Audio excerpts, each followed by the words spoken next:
Hello friends, आज हम जानेंगे एक ऐसे मुकदमे के बारे में जिसमें भारत में सबसे पहले फांसी की सजा दी गई थी। तो ये बहुत ही महत्वपूर्ण जो है सवाल भी है और यह बहुत ही इंटरेस्टिंग स्टोरी भी है। ये इतना रहस्यमय और इतना ज्यादा जो है पॉपुलर स्टोरी है कि इसके बारे में जानना बहुत जरूरी है कि ब्रिटिश इंडिया के समय भारत में अंग्रेजों के द्वारा सबसे पहले फांसी किसको दी गई थी और क्या कारण था उसके पीछे। तो आइए जानते हैं इस मुकदमे के बारे में, जिनका नाम है Nand Kumar versus Warren Hastings. ठीक है, वारेन हेस्टिंग्स का नाम आपने नहीं सुना है तो सुन लीजिए। वारेन हेस्टिंग्स जो है बंगाल के सबसे पहले गवर्नर जनरल थे। ठीक है, 1773 के रेगुलेटिंग एक्ट के बाद सबसे पहला गवर्नर जनरल वारेन हेस्टिंग्स को ही बनाया गया था। तो ये हिस्ट्री का काफी इंपॉर्टेंट जो है पार्ट है। और ये लीगल वाले को भी, लीगल जो एलएलबी वगैरह करते हैं उनके लिए भी यह बहुत ज्यादा इंपॉर्टेंट मुकदमा है। और हिस्ट्री के लिए तो है ही, इतिहास का यह बहुत ही महत्वपूर्ण चैप्टर है। तो आइए जानते हैं कि इसमें आपको हर चीज मिलेगा, सब प्रकार का मसाला इसमें मौजूद है। तो आप आइए देखते हैं नंद कुमार कौन थे और यह मुकदमा क्या था। नंद कुमार का मुकदमा भारतीय प्रशासनिक और न्यायिक इतिहास का एक महत्वपूर्ण प्रकरण है जो ब्रिटिश शासन के भ्रष्टाचार, शक्ति संघर्ष और न्यायिक पक्षपात को उजागर करता है। यह मुकदमा वारेन हेस्टिंग्स के शासनकाल में हुआ, जो ब्रिटिश ईस्ट इंडिया कंपनी के पहले गवर्नर जनरल थे। इस मामले में एक और नंद कुमार थे जो बंगाल के एक प्रभावशाली अधिकारी थे, और दूसरी ओर वारेन हेस्टिंग्स जिन पर भ्रष्टाचार के गंभीर आरोप लगे हुए थे। यह मुकदमा केवल एक कानूनी मामला नहीं था, बल्कि ब्रिटिश शासन में भारतीयों के साथ होने वाले अन्याय और शक्ति संतुलन की राजनीति को भी दर्शाता है। देख रहे हैं कि किस प्रकार से है। अब इसमें सबसे पहले जानते हैं कि नंद कुमार कौन थे। नंद कुमार एक राजा थे। महाराजा नंद कुमार बंगाल के एक प्रमुख ब्राह्मण और प्रशासनिक अधिकारी थे। वे नवाब सिराजुद्दौला, मीर कासिम और मीर जाफर के शासनकाल में महत्वपूर्ण पदों पर कार्य कर चुके थे। वे पहले मुर्शिदाबाद में दीवान थे और बाद में ब्रिटिश प्रशासन के अंतर्गत भी एक बहुत प्रमुख व्यक्ति बने। उनको कई जिलों का कलेक्टर बनाया गया था, जहां से वो टैक्स कलेक्ट करके और ब्रिटिश कंपनी को देते थे। तो ईस्ट इंडिया कंपनी का जब शासन शुरू हो गया तो उस समय 1764 के बक्सर की लड़ाई के बाद 1764 में वारेन हेस्टिंग्स जो है बहुत सारा पैसा लेकर के और घूस लेकर के 1764 के दिसंबर में इन्होंने इस्तीफा दे दिया था कंपनी से। और कंपनी से इस्तीफा दे करके ये इंग्लैंड लौट गए दिसंबर 1764 में। बक्सर के लड़ाई में विजय के बाद वो लौट गए इंग्लैंड। और उसी बीच में जो है जब वो बंगाल में थे उस समय वारेन हेस्टिंग्स, तो उस समय यहाँ से उन्होंने बहुत पैसा कमाया था। उस समय जो है भवानी देवी एक जमींदार हुआ करती थी, रानी। उनसे, रानी भवानी से इन्होंने काफी पैसा 22 लाख रुपया ले लिया था। बाद में वो कोर्ट गई और वहां से फिर उसने अपना जमींदारी भी ले लिया था, जमींदारी दूसरे को पैसा लेकर के दे दिया था। तो ये सब कारनामा करके काफी पैसा लेकर वारेन हेस्टिंग्स दिसंबर 1764 में इंग्लैंड लौट गया। और उसके बाद, इसके लौटने के बाद 1765 में जब क्लाइव की दूसरी सूबेदारी शुरू हुई, उस समय जो है नंद कुमार को जो है क्लाइव ने काफी प्रमुखता दी। और उस समय इनको जो है कई राज्यों का जो है, मतलब वहां बंगाल के अंदर में ही कई प्रदेश थे उस समय, डिस्ट्रिक्ट में बांटा गया हुआ था। तो उनको कई डिस्ट्रिक्ट का कलेक्टर बनाया गया था, जहां से वो टैक्स कलेक्ट करके और देते थे ब्रिटिश को। ठीक है, तो अब वारेन हेस्टिंग्स क्या हुआ, 1765 में जब चला गया वहां, तो वहां पर ये क्या किया कि इसको पेंटिंग का शौक चढ़ा। इसने अच्छे अच्छे पेंटिंग बनवाना बड़े बड़े कलाकारों से शुरू कर दिया। इसके अलावा ये बांग्ला उंगला ये वो बहुत सारा खरीदने लगा और इधर उधर में बहुत पैसा उड़ा लिया। और इसके कारण कुछ ही सालों में ये कर्जे के बोझ से दब गया, सारा पैसा उड़ा पड़ा के। तो बाद में इसने जो है 2-3 साल में जब सारे पैसा उड़ा लिया, तब इसने फिर से कंपनी में अपना निवेदन दिया कि हमको फिर से इंडिया भेजा जाए। तो उसके बाद जो है क्लाइव के सहयोग से, क्योंकि उस समय क्लाइव और उसका एक विरोधी गुट वहां पर चल रहा था, तो विरोधी वाला जो है वारेन हेस्टिंग्स को देखना नहीं चाह रहा था। तो क्लाइव ने वारेन हेस्टिंग्स को जो है वापस आने में मदद किया और इसको मद्रास प्रांत में जो है डिप्टी गवर्नर बना करके वापस भेजा गया इंग्लैंड से। और बाद में धीरे धीरे जो है 1772 के आसपास इसको बना दिया गया बंगाल का गवर्नर। उस समय चूंकि बंगाल ही सबसे मेन प्रांत था, और उस समय एक ये चल रहा था कि बंगाल, मद्रास और बम्बई, ये तीन मेन प्रेसिडेंसी था ब्रिटिश का। तो उस समय ये प्लानिंग चल रहा था कि इस तीनों प्रेसिडेंसी को एक ही गवर्नर जनरल के अधीन कर दिया जाए, ताकि जो है जो प्रशासनिक जो खर्च काफी बढ़ा हुआ है इस पर काबू किया जा सके। और मेन मामला था भ्रष्टाचार का, भ्रष्टाचार पर भी काबू पाने के लिए ये बहुत जरूरी था। संजोग से वारेन हेस्टिंग्स का भाग्य बहुत अच्छा था, जब ये बंगाल का गवर्नर बना था उसी समय जो ब्रिटेन के प्रधानमंत्री थे नॉर्थ। तो दोस्तों, जैसा कि हमने बताया कि जो लॉर्ड नॉर्थ जो ब्रिटेन के प्रधानमंत्री थे उस समय, उन्होंने वो जो प्रस्ताव आया था कि तीनों प्रेसिडेंसियों को बंगाल प्रेसिडेंसी के अधीन कर दिया जाए, उसको मान लिया गया। और 1773 के रेगुलेटिंग एक्ट, जो कि एक पहला एक्ट था जो ब्रिटिश पार्लियामेंट द्वारा भारत में प्रशासन के लिए पारित किया गया था, और इस एक्ट के अनुसार बंगाल के गवर्नर को गवर्नर जनरल बना दिया गया और उसके अधीन मद्रास और बंबई प्रेसिडेंसी को कर दिया गया। इसके साथ ही कलकत्ता में एक सुप्रीम कोर्ट की स्थापना की गई, जिसके जज इम्पे को बनाया गया। तो ये जो मुकदमा था, इसके ये चार मुख्य किरदार थे। एक तो नंद कुमार थे, दूसरा वारेन हेस्टिंग्स थे, तीसरा जो सुप्रीम कोर्ट था, और चौथा इम्पे जो उसके मुख्य न्यायाधीश थे। वो वारेन हेस्टिंग्स के घनिष्ठ मित्र थे पहले से ही। तो इस प्रकार से ये मुकदमा कैसे चालू हुआ उसको देखते हैं। जैसा कि हमने बताया कि वारेन हेस्टिंग्स यहाँ से काफी पैसे कमाकर पहले गया था, और इस बार भी इसका वही शुरू हो गया। वारेन हेस्टिंग्स ने का नंद कुमार से ज्यादा बनता नहीं था। तो जब तक वारेन हेस्टिंग्स नहीं थे 65 से लेकर 72 तक, तब तक तो नंद कुमार का बहुत चांदी रहा, और इनको अलग अलग जगह का कलेक्टर और ये बड़े बड़े पोस्ट मिलते रहे। लेकिन वारेन हेस्टिंग्स के आने के बाद नंद कुमार का स्थिति थोड़ा सा बिगड़ने लगा। इसी क्रम में क्या हुआ कि कूच बिहार का जो राजा था या जमींदार कहिए, उसका देहांत हो गया था, और उसकी जो विधवा थी जिनका नाम था रजा खान, तो रजा खान का मौत हो गया। तो रजा खान के जो नाबालिग पुत्र था, उसको उसका जमींदारी देने के लिए इनने 2.5 लाख का घूस ले लिया, और उसका उस 2.5 लाख का घूस ले लिया उसको बनाने के लिए कि चलो, उस राजा खान को एक्चुअली मौत नहीं हुआ था, बल्कि राजा खान को एक झूठा फर्जरी केस में उसको क्या किया गया था कि वहां से टैक्स कलेक्शन कम करके सरकार को कम दे रहा है, ज्यादा टैक्स वसूलता है, कम देता है, इस प्रकार का आरोप लगा रहा था। ठीक है, तो उसको जेल में डाल दिया गया रजा खान को, और रजा खान को जेल में डाल दिया गया। तो रजा खान के बेटा को ही उसका जमींदारी दे देने के लिए उसकी जो बेगम थी उससे 2.5 लाख रुपया इसने घूस ले लिया वारेन हेस्टिंग्स ने, और बेटा को बना दिया। और दूसरा क्या किया कि नंद कुमार जो थे ये कलेक्टर, और ये भी मतलब उप दीवान कहिए, बहुत जगह के दीवान भी रहे थे पहले सिराजुद्दौला और इन सबके शासन में। तो इनका एक बेटा था, उसको बना दिया उसका मतलब संरक्षक, और उसके लिए इनके बेटा से ले लिया 1.5 लाख का घूस। तो नंद कुमार को जब इसके बारे में बाद में पता चला कि उससे 2.5 लाख और इससे 1.5 लाख, 4 लाख रुपया घूस ले लिए हैं, तो ऐसी स्थिति में इन्होंने क्या किया कि कंपनी में इसका कंप्लेन किया।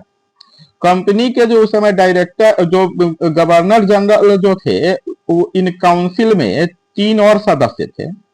जो 3 सदस्य थे वो लोग हेस्टिंग्स के विरोधी थे और हेस्टिंग्स को नीचा दिखाना चाहते थे। तो इसके कारण उन्होंने नंद कुमार को कहा, उकसाया। जब नंद कुमार उसके पास गया तो नंद कुमार को उकसाया कि तुम कंप्लेन कर दो गवर्नर जनरल के खिलाफ। पहले तो नंद कुमार नहीं चाह रहा था कंप्लेन करना, लेकिन वो देखा कि गवर्नर जनरल का निर्णय सब उसके खिलाफ रहता है, तो उसने कंप्लेन कर दिया, और कंप्लेन कर दिया वारेन हेस्टिंग्स पर। तो वारेन हेस्टिंग्स का जो गवर्नर जनरल इन काउंसिल बई था, और उसी में बुलाया गया नंद कुमार को। लेकिन ये बात जैसे ही हेस्टिंग्स ने सुना, उसने वो काउंसिल का बहिष्कार करके वहां से बाहर निकल गया। लेकिन बाकी जो 3 सदस्य थे उन्होंने सुनवाई जारी रखी और नंद कुमार के बयान के आधार पर हेस्टिंग्स को दोषी पाया और 3,54,000 रुपया कंपनी के ट्रेजरी में जमा करने का हुक्म सुना दिया। इस निर्णय को सुनते ही हेस्टिंग्स बहुत नाराज हो गया। वो तो गवर्नर जनरल था, पूरा इंडिया का मेन था वो, और उसको 3,54,000 का जो है नंद कुमार के कारण जो है सजा हो गया और मतलब घूसखोरी प्रूफ हो गया। इससे हेस्टिंग्स की बहुत बदनामी हुई। लेकिन हेस्टिंग्स जो है समय का इंतजार करने लगा और उसी साल 4-5 महीना बाद ही क्या किया कि एक मोहन कुमार से एक झूठा मुकदमा करवा दिया नंद कुमार के ऊपर। और उसी मुकदमे के बारे में अभी हम लोग देखेंगे कि ये किस प्रकार से हुआ। तो नंद कुमार ने बंगाल के सर्वोच्च परिषद के समक्ष वारेन हेस्टिंग्स पर गंभीर आरोप लगाए। उन्होंने कहा कि हेस्टिंग्स ने 1772 में उनसे 3.5 लाख रुपए की रिश्वत ली थी।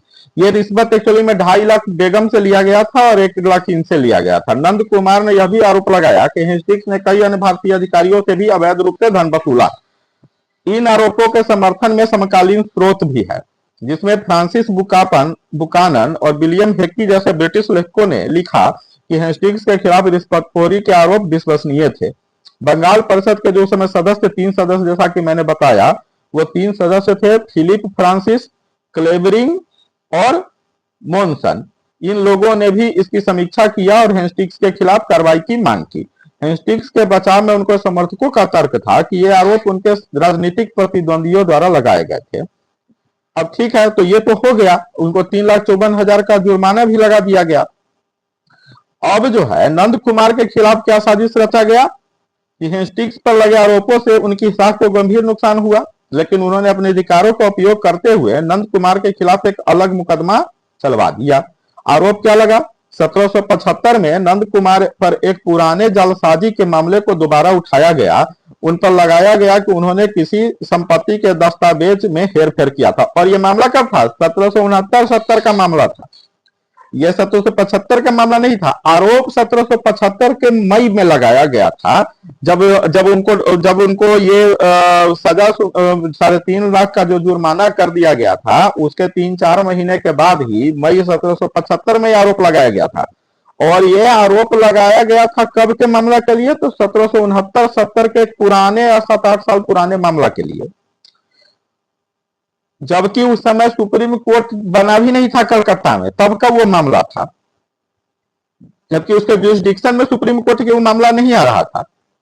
तो मामले को दोबारा उठाया गया।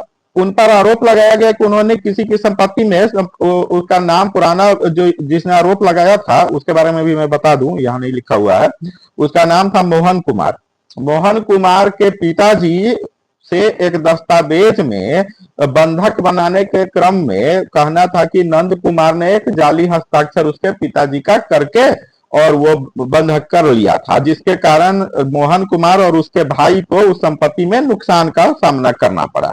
ये आरोप था मेनली। तो इस आरोप में, अब ये आरोप तो 6 साल पुराना था, अब ये कैसे हुआ? अब ये छोटा सा मुकदमा जो एक मामूली फर्जरी का था, उसको सीधा सुप्रीम कोर्ट में सुनवाई होने लगा। यह मुकदमा, जबकि नियम से इसको लोअर कोर्ट में होना चाहिए, छोटा सा मुकदमा था तो इसको लोअर कोर्ट में होना चाहिए, लेकिन ये मुकदमा सीधा सुप्रीम कोर्ट में शुरू हो गया। क्योंकि मोहन कुमार के पीछे कौन थे? वारेन हेस्टिंग्स, जो कि गवर्नर जनरल थे, और इलिजा इम्पे, जो कलकत्ता सुप्रीम कोर्ट के मुख्य न्यायाधीश थे, वो कौन थे? वो थे वारेन हेस्टिंग्स के मित्र, जो कि ये लोग इस बात से नाराज थे कि गवर्नर जनरल को ही मतलब घूसखोर साबित कर दिया। यह मुकदमा कलकत्ता कोर्ट में सर एलिजा इम्पे की अध्यक्षता में चला। एलिजा इम्पे और वारेन हेस्टिंग्स के संबंध बहुत करीबी थे, इसलिए यह संदेह जताया गया कि मुकदमे की निष्पक्षता प्रभावित हुई। ब्रिटिश कानून के अनुसार जालसाजी की सजा फांसी थी, और यह ब्रिटिश कानून कब का था? 1728 का। 1728 के ब्रिटिश कानून में 1728 के ब्रिटिश कानून में इसको सजा दे दी गई थी। कब की? 1728, ये जो कानून था कब का था? 1728 का कानून था ये, जिसमें इसको सजा दिया गया था। उसमें ये 1728 का जो ब्रिटिश कानून था उसमें जालसाजी की सजा फांसी थी। ठीक है, उसको बहुत बड़ा अपराध ब्रिटेन में माना जाता था जालसाजी करने को। तो उसमें इसको वो 1728 के कानून में, जबकि भारतीय कानूनों में इस प्रकार का कोई प्रावधान नहीं था। और 1773 में तो सुप्रीम कोर्ट ही बना था, कोई कानून वानून तो यहाँ बना नहीं था। और जो यहाँ पर जो उस समय जो फौजदारी मुकदमे चल रहे थे वो हिंदू कानून और मुस्लिम कानून के अनुसार अलग अलग चलते थे। हिंदुओं पर हिंदू कानून और मुस्लिमों पर मुस्लिम कानून लागू होता था। जबकि इनको जो फांसी की सजा दी गई, न वो हिंदू कानून के तहत जालसाजी में यहाँ पर कोई फांसी का सजा था, ना मुस्लिम कानून में था। इस दोनों में ही जालसाजी के लिए जितना संपत्ति का नुकसान हुआ था उतना जुर्माना भरना था, मतलब जुर्माना का सजा होना था। आज के डेट में भी वही सब मामले में जुर्माना ही जनरली होता है, या फिर 1 साल का सजा होगा, यही सब सजा होता है। लेकिन सीधा सीधी फांसी 5 अगस्त, मतलब मई में मुकदमा चलाए, मतलब कंप्लेन किया, जून में जो है 8 जून को जो है मुकदमा स्टार्ट किया गया और 5 अगस्त को फांसी दे दिया। समझ जाइए, मतलब जून जुलाई अगस्त 2 महीने में फांसी दे दिया सीधा। दे मतलब सजा ही नहीं दिया बल्कि मृत्यु दंड, मतलब फांसी पर लटका दिया गया 5 अगस्त 1775 को। ठीक है, तो ये इस प्रकार से इस मुकदमे में जो है ये सजा दी गई। इसमें दूसरा आलोचना यह होता है मेन कि भारत में ब्रिटेन का कानून लागू भी नहीं होता था उस समय। रेगुलेटिंग एक्ट में ऐसा नहीं लिखा गया था कि ब्रिटेन के जितने भी एक्ट वहां पास हुए हैं उसके पार्लियामेंट से या कहीं से भी वो सब भारत में लागू होंगे। जबकि नियम तो कानून जो है, कानून का शासन यह कहता है कि जिस समय अपराध हुआ है उस समय जो कानून है उसी के अनुसार सजा मिलेगा ना। कि अब 1728 के कानून जो था वो भी ब्रिटेन का कानून, जहां पर अपराध हुआ है वहां के कानून से सजा मिलेगा ना, कि मतलब ब्रिटेन के कानून से इंडिया में सजा मिलेगा। तो अब देखिए इस मुकदमे की आलोचना किस प्रकार से की जाती है। पहला है, बहुत इंपॉर्टेंट है, आपको यूपीएससी से लेकर हर एग्जाम में पूछता है, राजनीतिक साजिश का आरोप। आधुनिक इतिहासकारों का मानना है कि यह मुकदमा पूरी तरह से वारेन हेस्टिंग्स द्वारा अपने विरोधियों को दबाने की चाल थी। जदूनाथ सरकार जैसे इतिहासकारों ने इसे ब्रिटिश अन्याय का उदाहरण कहा है। बिल्कुल सही है। एच डोडवेल का मत था कि हेस्टिंग्स ने अपने खिलाफ आवाज उठाने वाले को डराने के लिए यह कदम उठाया। बिल्कुल सही। अब है न्यायिक पक्षपात। सर एलिजा, मतलब इसमें न सिर्फ राजनीतिक रूप से गवर्नर जनरल शामिल थे बल्कि सुप्रीम कोर्ट के जज भी शामिल थे, मुख्य न्यायाधीश। सर एलिजा एम्पे का हेस्टिंग्स के प्रति झुकाव स्पष्ट था, जिससे यह मामला संदिग्ध लगता है। ब्रिटिश न्याय प्रणाली को इस फैसले के कारण कटघरे में खड़ा किया गया। तीसरा है भारतीय कानून की अनदेखी। जैसा कि हमने बताया, सजा तो भारतीय कानून में दिया जाना चाहिए था। जालसाजी के लिए फांसी की सजा ब्रिटिश कानून के तहत थी, जबकि भारतीय कानून में ऐसा कोई प्रावधान नहीं था। अब उसने मान लिए जालसाजी, अगर मान लिए आप कोई बिहार में जालसाजी करता है या यूपी में, मतलब इंडिया में जालसाजी करता है, तो इंडिया में जालसाजी करेगा तो भारत के कानून के तहत ही ना उसको सजा मिलेगा। भारत में अगर जालसाजी की सजा 1 साल का कैद है तो 1 साल ही भी होगा। अगर मान लिया अमेरिका में है फांसी का, तो अमेरिका मतलब यहाँ कैसे दे दिया जाएगा। तो जालसाजी के लिए फांसी की सजा ब्रिटिश कानून के तहत थी, जबकि भारतीय कानून में ऐसा कोई प्रावधान नहीं था। यह दर्शाता है कि ब्रिटिश शासन भारतीयों पर अपने कठोर कानूनों को जबरन लागू कर रहा था। अब ये जो मामला था ये इतना बड़ा मामला था, बाद में जब वारेन हेस्टिंग्स वापस गए, मतलब 1772 से 1785 तक ये रहे बिहार, मतलब बंगाल में, लेकिन उसके बाद तो इनको वापस इंग्लैंड गए। तो जैसे ही वे वापस गए 1785 में, 1787 में ब्रिटिश संसद में उनके खिलाफ महाभियोग की कार्रवाई शुरू हो गई। ये पहला गवर्नर जनरल थे और एकमात्र गवर्नर जनरल थे जिनके खिलाफ इम्पीचमेंट की कार्रवाई ब्रिटिश संसद में की गई थी। तो महाभियोग के जो प्रमुख आरोप थे, इसमें कई प्रकार के 4 मेन आरोप थे। पहला था भारत में अन्यायपूर्ण शासन और भ्रष्टाचार, जैसा कि बताया, इन्हें अवध के बेगमों से, जैतपुर के जो है शासक से, भवानी देवी से, इसके बाद नंद कुमार के, मतलब कई लोगों से जबरन वसूली किया था। न्यायपूर्ण शासन भ्रष्टाचार, भारतीय शासकों और व्यापारियों से जबरन धन वसूली, रोहिल्ला युद्ध और बेगमों के खिलाफ अन्याय, अवध के बेगमों के खिलाफ जो है उसे उसका गहने सब ले लिया। नंद कुमार को झूठे मुकदमे में फंसाने का आरोप। तो महाभियोग का जो ये है मुकदमा 7 साल तक चला और यहां से जितना धन जो लूट लाट कर ले गया था 70,000 पाउंड उसका खर्चा हो गया और वो कर्जा में डूब गया, समझे। तो 7 साल तक ये महाभियोग का कार्रवाई 1787 से 1795 तक चला, जो ब्रिटिश इतिहास की सबसे लंबी संसदीय सुनवाई थी। 1795 में वारेन हेस्टिंग्स को दोष मुक्त कर दिया गया। एक्चुअली में दोष मुक्त नहीं हुआ, बल्कि लेकिन इस मामले में ब्रिटिश शासन की नैतिकता पर सवाल खड़े किए। वहां पर 2 गुट हो गया था। एक जो फ्रांसिस का गुट था उसका वो लोग था कि जो भारत ने कॉलोनी बनाया है, कॉलोनियल सिस्टम किया है और जो उपनिवेश बनाया है, तो उपनिवेश के लोगों को भी जो है अधिकार, कानून के शासन का अधिकार होना चाहिए। जबकि दूसरा गुट ये था कि वारेन हेस्टिंग्स ने अंग्रेजों की वहां सर्वोच्चता स्थापित की है, इसलिए वहां के लोकल लोगों पर अन्याय अगर हुआ भी है तो उसको गिनती में नहीं लेना चाहिए। इस प्रकार से लास्ट में उसी का जीत हुआ और वारेन हेस्टिंग्स को छोड़ दिया गया।